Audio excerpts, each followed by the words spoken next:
Are y'all ready for the second episode? Because I know I am. And a motherfucker hoes me looking okay. She think that she fucking with me, is this bitch okay? He said he ain't fucking around, I look at him like okay. I'm pretty, then a motherfucker hoes me looking okay. She think that she fucking with me, is this bitch okay? What up, guys? It's your girl Jasmine, and welcome to Redefining Her. This is a podcast that I just started last Sunday. This is where we glow and grow together to be the best versions of ourselves. Because I want to win, you want to win, and most importantly, we want to win together. So without further ado, let's get into today's episode. Okay, guys, so today's episode is going to be all about healing. So I have broken up this podcast in 9 different pillars. Pillar 1 is discipline. Pillar 2 is healing. So today we're going to talk about the wounds that you keep ignoring and how they are affecting your life.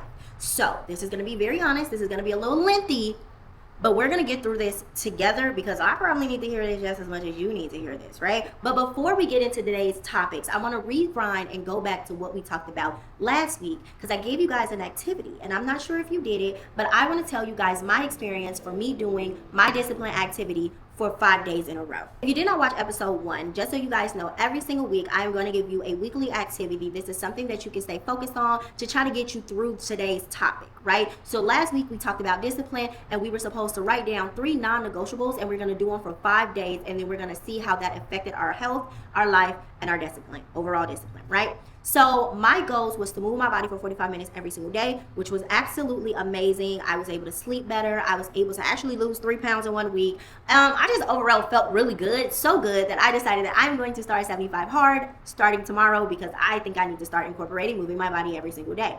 Number 2 was that I was going to be doing no negative self-talk, which it's always a little hard for me because I'm always down in myself sometimes, not all the time, but sometimes. So for the last 5 days, I did no negative self-talk, and I would say that I feel absolutely good about myself. I've always felt okay about myself, but me talking about my skin, my weight loss, my hair growth, my everything has really boosted my confidence just in these 5 days that I think I'm going to keep doing this from now on. Literally no self-talk for the rest of my life.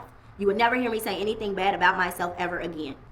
And the third thing that I did was spend 30 minutes with the Lord outside of the daily devotion that I am doing for my man. And I felt like this was such a good way to start every single day. And honestly, all 3 of these activities are things that I am going to incorporate for the rest of my life. Not even just the rest of the month, the rest of my life. 30 minutes with the Lord, no negative self-talk, and moving my body every single day. If you guys actually did the challenge, I would love to see your results in the comments. So you can either go back to that video or comment it down here, and we can kind of congregate and just talk about how those simple 3 habits can change the way you view your entire life. I have a real honest question. Have you ever done something and you thought to yourself, why do I keep doing this? Why do I keep going through this? If you have, it's probably because you have unhealed wounds that you keep ignoring that keeps you putting yourself in a cycle of repeating toxic behavior. Now, you might be thinking to yourself, Jasmine, I don't have any unopened wounds. I've healed from everything. I'm good. I don't know what you're talking about. Let me give you a few examples of what an unhealed wound truly is. If you are a people pleaser, you probably have unhealed wounds. If you are afraid of commitment or you try to commit too fast, you probably have unhealed wounds. If you are an overgiver, you probably have unhealed wounds. If you are an oversharer, you probably got unhealed wounds. And that wound is probably nobody listening to you at the job. If you seek validation on social media and seek validation with men, you are probably dealing with unhealed wounds. And in a way where it makes it feel like you are healed. And you're just saying yes to something you really don't want to do because you're being a good girlfriend or you're being a good friend. And the reality of it is that you are afraid of rejection. You are afraid of how that person will view you and feel about you if you ever said no to them. Right? You might think that you are just an oversharer because you're an only child, which could be an unhealed wound. Because trust me, I'm an only child. You ain't got no friends, you ain't got nobody to talk to. You do find yourself meeting strangers like, hey girl, let me tell you about my whole entire life because bitch, I ain't got nobody to talk to all my life. Right? But one thing I've noticed in my life is that a lot of people would take these unhealed wounds and just wove them into their personality, right? Like you're just a good person. That's why you say yes, like I said, to things you don't want to do. You are just heterosexual. That's why you overcompensate when it comes to men. And in reality, you got some daddy issues. In reality, you got a boyfriend that broke your heart. Now you feel like you got to overcompensate with every Tom, Dick, and Harry. And what I need y'all to realize is that you're not healing your wounds just because you stop thinking about them. You're just coping with your wounds, right? And a lot of people don't know the difference between coping and healing your wounds. Coping is surviving. Coping is doing whatever you need to do to get to the next level. Now healing is taking an honest look of what has happened, looking back, realizing that the past is the past, and it is time to move on to the future, right? That is the main difference between coping and healing. And if I could be honest, most of us have just mastered the art of coping and we never truly get to healing. So you might be saying, Jasmine, how do I heal myself? Now that I've sat down, I really realized that I'm not a people pleaser. I just fear rejection, and I'm scared you're going to hate me for the rest of my life if I tell you no, I don't want to do something. Let's talk about that, because that is something that I had to really had to come to Jesus moments about, because I was so much a people pleaser, especially when it came to my heterosexual relationships, my relationships with the men. And I was a people pleaser under the guidelines of Christianity, where I was always making sure that my body count was long enough. I was more conservative, and I would have a hissy fit if some man perceived me less than anything pure. And you know what's so crazy about that is I feel like that was a coping mechanism going into my 20s, because when I was in high school, I used to hang out with this one girl, and I kid you not. Let me tell you a story right quick. I used to hang out with this one girl, and when I first met her, now I was new to the school. She had already been to grammar school with these people, so this was just her neighborhood high school. I meet her, and I absolutely love her. I love her to this day. But when I first started building a connection with her, it was this guy, his name was Charles. He pulled me to the side and he was like, yo, that girl's a hoe. And I was like, oh, okay, well, just because she's a hoe doesn't mean anything. She's still a really good person. And I remember him saying, hoes of a feather flock together. And I remember thinking, just because she might be out here being a whore does not mean that people are going to view me any different. And boy, was I wrong. Because when I tell you, it quickly became, she's a hoe to they some hoes in a heartbeat. I'm telling you, it was so bad that my mama told me to lie of me having a tattoo right here and having that so that when people would say that they had sex with me, I can prove that they didn't have sex with me by simply showing the fact that I did not have a tattoo. I remember I was dating this boy. His name is Josh. I was dating this boy named Josh. I went to Texas because my dad was living in Arlington at that time. My dad was living in Arlington. I went to Texas, right? He calls me to tell me about how some niggas came to his house, knocking on his door, telling him how they just ran a train on me. Whole time, I'm in Texas.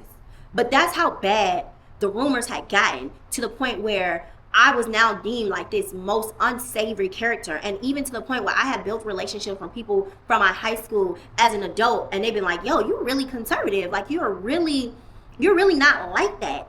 And I always thought that you was like hot in the pants. And it's like, no. But I never had those honest conversations. I never healed those pains. And what I did was cope with them by covering up more, by wearing longer skirts, by literally eliminating sex out of my life, right? It was a point in time when I wasn't having sex with anybody because I didn't want to be perceived as anything, right? So like I was saying, I moved to a new area. I was living in Blue Island. I got that really bad reputation off of shit I didn't even do, just off of me hanging out with certain people. And then like it became a thing where people would just lie. Oh, I slept with her, da-da-da-da. And then by the time I moved back to Chicago, because we was living in Blue Island at that time, by the time I moved back to Chicago, I ain't had sex with nobody. Okay, nobody say they had sex with me because I did not heal those wounds. First of all, I did not realize, like, I wasn't at fault for that. I didn't even fuck those people. But even if I did, the fact that I was slut-shamed for having autonomy over my body and giving it away loosely, it was still my right to give it away. It's my body, my coochie. I should be able to give it away to anybody I want to. And also, why do I feel so bad for people lying on me, right? And I only tell you that story because instead of healing from what happened to me and that negative stereotype, like I even had stereotypes that people raped me, and to the point where I had cops coming to me, and I'm like, I don't even know who, I've never been alone with this man. He's saying it didn't happen, I'm saying it didn't happen. The cops like, you sure? Because it's a rumor going around the school. And I'm like, no, it really didn't happen. But I never healed from that. What I did was I coped with it.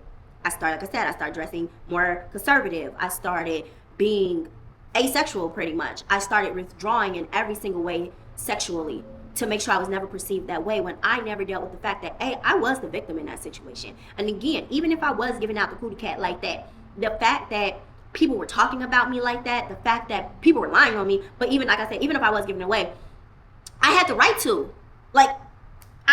It was my body. I can do whatever I want. But I never healed from that. And it took a really long time. It took till I was about 27, 28 years old to truly heal from the rumors that were made about me. And I'm pretty sure there's still people to this day that believe that Jasmine was out here geeking and fucking everybody. Cool. It is okay. But I'm still going to wear my short skirts. I'm still going to wear my titties out, right? I'm on my weight loss journey, waist getting snatched. And when it gets snatched, I'm going to be in a crop top. And I'm not going to feel like I'm a slut or I am wrong for doing that.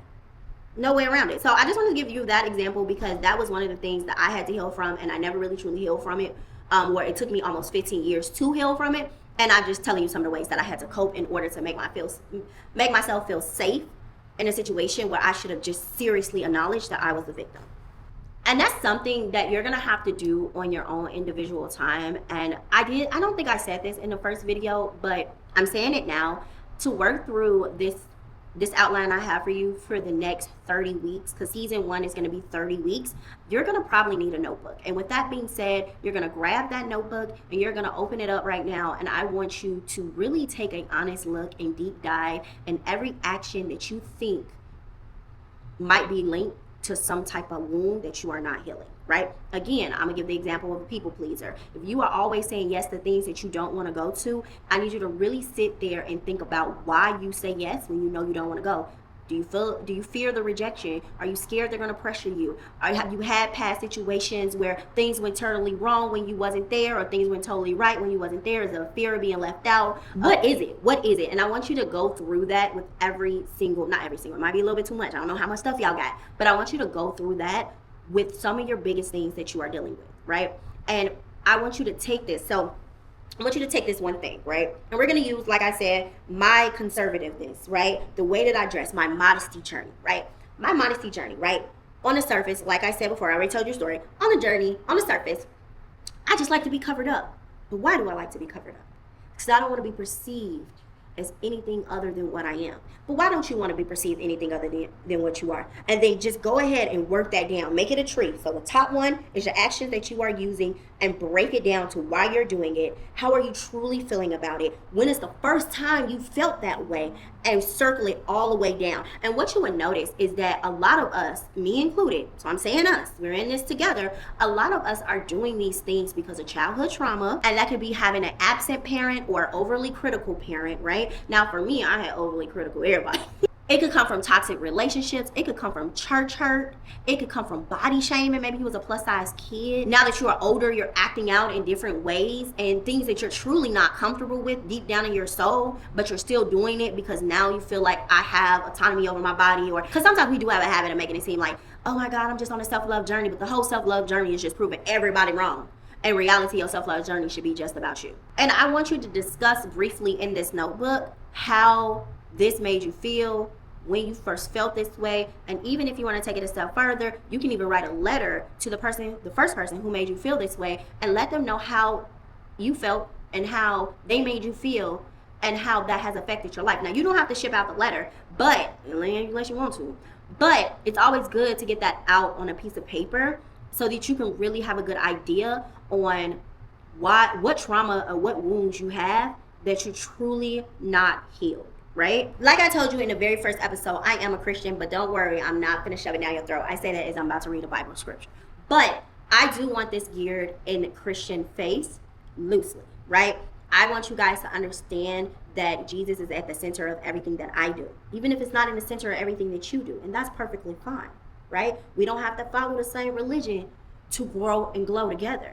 But I am a Christian, right? Just don't say that. So the Bible scripture that I am going to be reading is going to be Psalms 147, 3-5, right? It says, He heals the brokenhearted and binds up their wounds. He determines the number of stars and called them each by name. Great is our Lord, mighty in power. His understanding has no limit, right? So I want to leave you guys with that scripture. Like I said, this is based in Christian, but I don't want to be so based in the Bible where we're talking about 20, 30 minutes long out of a 40-minute podcast just talking about Jesus, right? Well, we will have some episodes. So when we get to that church hurt timeline, we about to talk about it. We are about to have a good conversation about that church hurt. But back to the wounds that we are ignoring and how it keeps showing up in our lives. Now that we had the conversation about some of your actions really being linked to unhealed trauma and how to really break down what is an action that you want to do and what is an action that is rooted deeper into something else, I want you to understand that even though you acknowledge that this is a trauma response, doesn't necessarily mean you're never going to do the trauma response again, right? Now that you realize, like, hey, I know, use me as an example. I know that I dress more conservative because how I was perceived as a teenager. That does not mean I'm going to have to go outside with some booty shorts on and my titties hanging out. Now, I am going to get a little scandalous this summer now. Don't get me wrong. I will be outside because I'll be at my goal weight this summer. But It's gonna be some days when my mind automatically goes back to being a little bit more conservative, like this dress right now. If you guys don't know, I've been doing a lot of sponsorships because I've been taking my social media career way more seriously. And with that being said, I got a few sponsorships with Shein. And when I went on the website to pick out new outfits, my mind gravitated to this blue dress, right? I got it in the mail and I tried it on and I said, baby, this, I'm supposed to be elevating my style. And this my old style. Even though I recognize that my modesty journey is tied to the slut shaming that I received when I wasn't even a slut, I'm gonna still sometimes fall back into that comfort zone. And I say that to say that yes, you will too. You will fall back into what you're comfortable with, even once you acknowledge that what you're comfortable with is rooted in some type of trauma. So don't beat yourself up, or don't feel bad about yourself if you realize that, hey, I'm a people pleaser and I say yes because I'm afraid of rejection. And then my friend asked me, did I want to go to the farmer's market? I didn't want to go to the farmer's market, but I still said yes, even though I didn't want to go. Don't be mad at yourself because you fell back into that. Just understand, like, hey, next time I recognize it, next time I know that if I don't want to go, I don't want to go. I don't want to go, I don't want to go. Now, this don't mean go be a bad friend. Like, your friend on the side of the highway, you don't want to go pick her up. Go pick her ass up. Go pick her ass up. Right? You're not leaving your homegirl on the side of the highway. Your homegirl call you, she in Deep Ellum, because I'm in Texas, in Dallas. She in Deep Ellum, she drunk, she needs you to come pick her up. Go pick her up. I don't care what you feel like when it comes to that. But I'm talking about like small things. Like she want to go to, I don't know, Cedarcade, or she wants to go to Six Flags and you don't want to go. Yeah, no, you ain't got to go. You ain't got to go.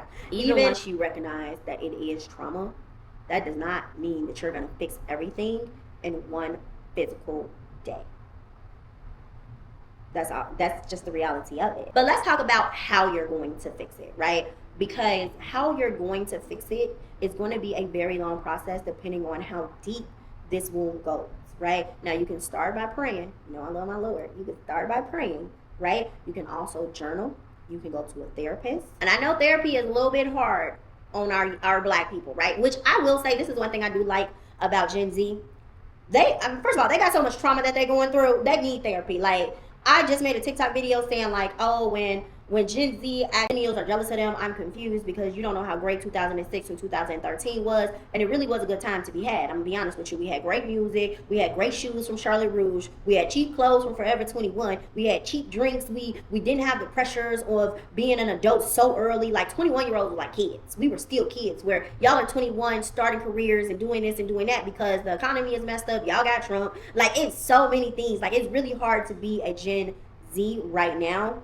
And I think like we don't give them enough credit for this. Now, one thing about this is since it's so hard for them, they take healing and coping mechanisms very seriously, no matter what their race is, right? Because it was one point all the Black and the brown people felt like all you had to do was pray. Whether it was to God or Allah. They didn't feel like getting up there talking to no therapist. But in this new generation, they definitely sit down and talk to a therapist. And I know it can be hard, stigma in our community, especially in the African American community. But sometimes you got to talk to that woman. You got to talk to that woman. You got to talk to that man. That's just what it is. That's just what it is. And I look at it like this, right? Because I know a lot of people feel like, all you need is Jesus.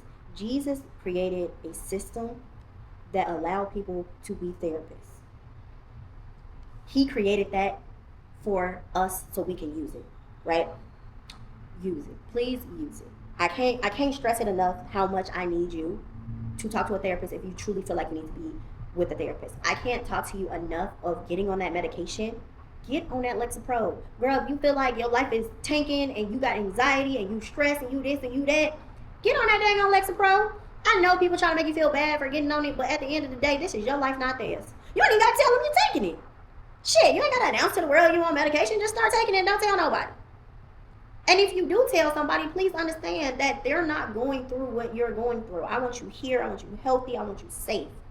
And if you feel like you need those extra devices, medical devices, don't go outside doing crap. If you feel like you need them extra devices to make yourself feel like a better person, then go ahead and do it. Go ahead and do it. Another thing that you can do to get through the healing journey once you realize what your wounds are is definitely going to be having those hard conversations. If your grandma did something and got you feeling some type of way 20 years later, you need to sit her down. We need to talk about this, right?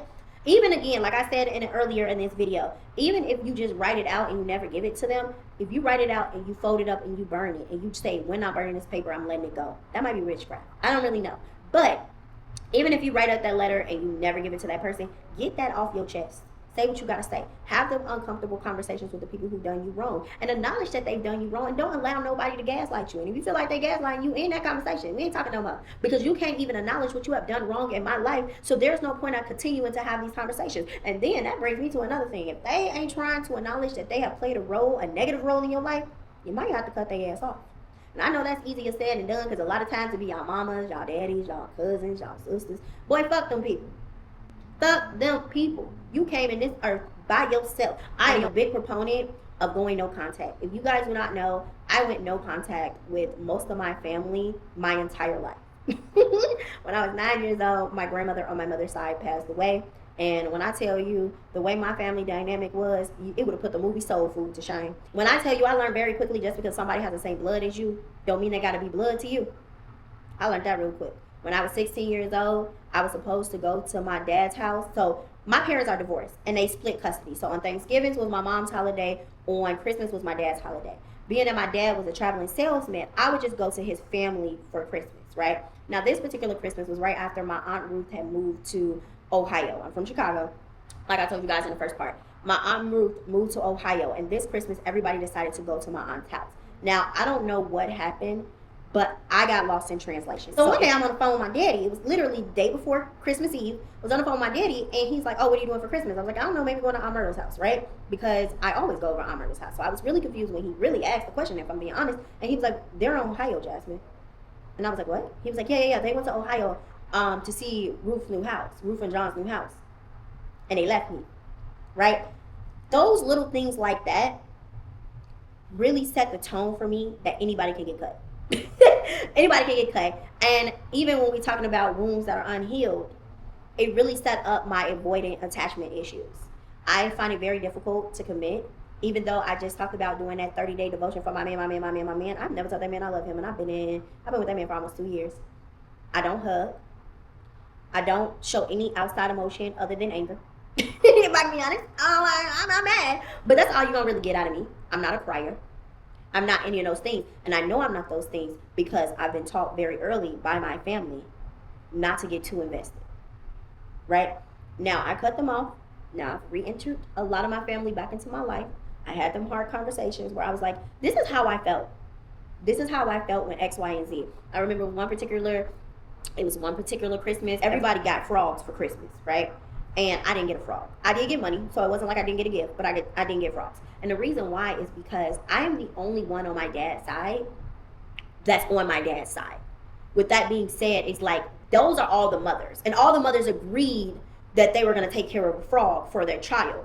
And my mother, they couldn't bank on it. So it was very much like, we can't bring this animal to Demita's house because we didn't even talk to her if it's okay. Like, it would be inappropriate to bring a frog to someone's house without having that conversation about the fact that they can't have a frog. Can they have a frog at their house? Which, as an adult, that makes perfect sense, right? Why are you bringing an animal to my house without talking to me about an animal? You're giving my child an animal that I never agreed to take care of. Now, I could say that you could have just asked my mama, but they didn't have that close of a relationship to be like sitting on the phone talking this, that, and the third, right?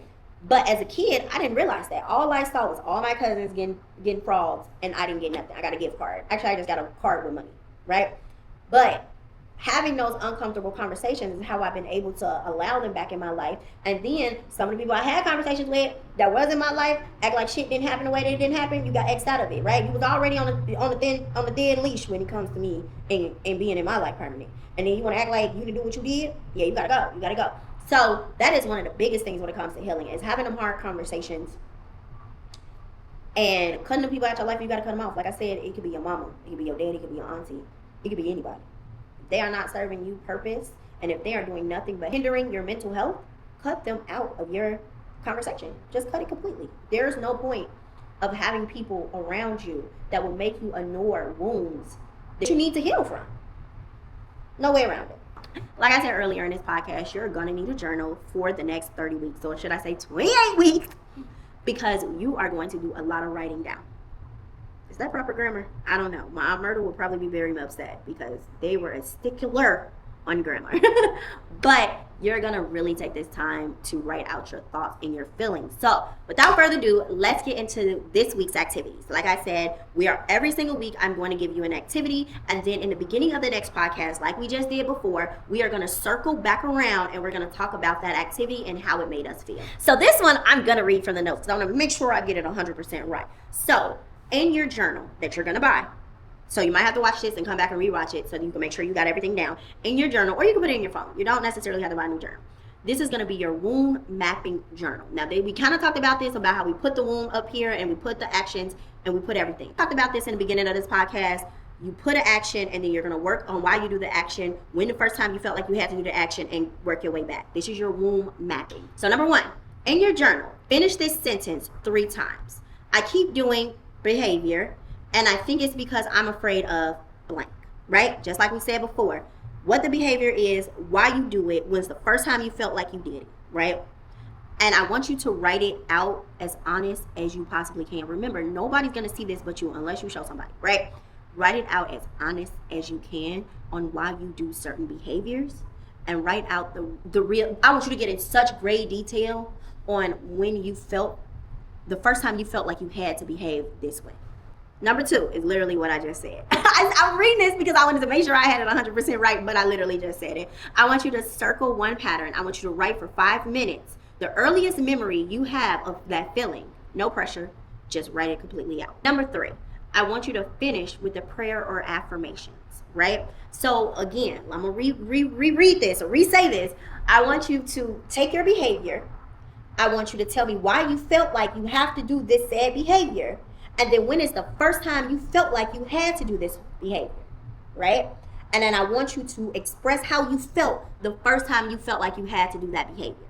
Break it down. Was it your auntie? Was it your mama? Was it your cousin? Was it a teacher? Was it a choir director? Was it the first lady? Was it the pastor? What was happening in your life that made you feel like you had to do this behavior? And I want you to get in great detail of it. And you can do this for as many wounds as you want to. Hopefully you ain't got that many. I got a few. I ain't gonna lie. But do it for as many wounds as you want to. So without further ado, we have come to the conclusion of this week's podcast. And I just want you to know that healing is one of the most bravest things that you can possibly do.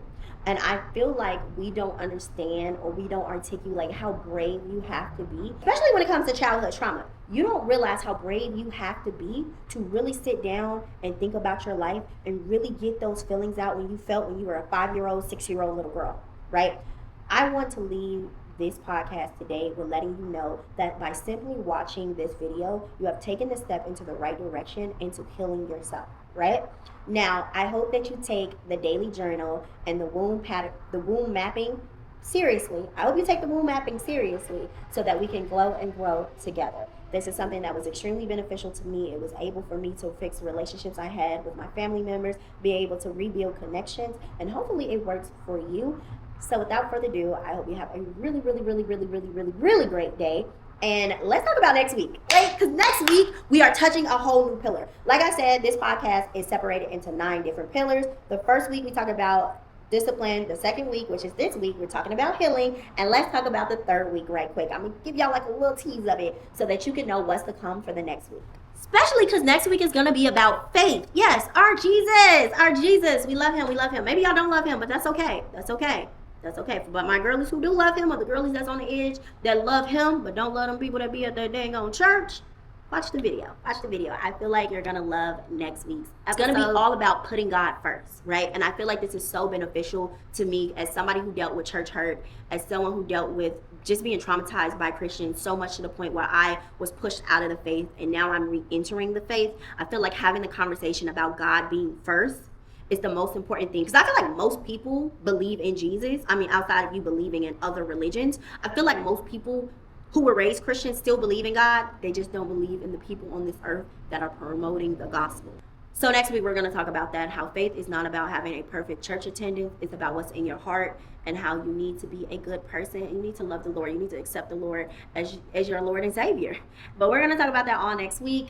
So thank you guys so much for watching my video, and I look forward to seeing you guys next week. Follow me on my socials so we can connect a little bit more. And yeah, watch my discipline diaries so you can get a little insight on my 75 hard that I am doing starting tomorrow. But other than that, have a nice day and talk to you guys later. Bye.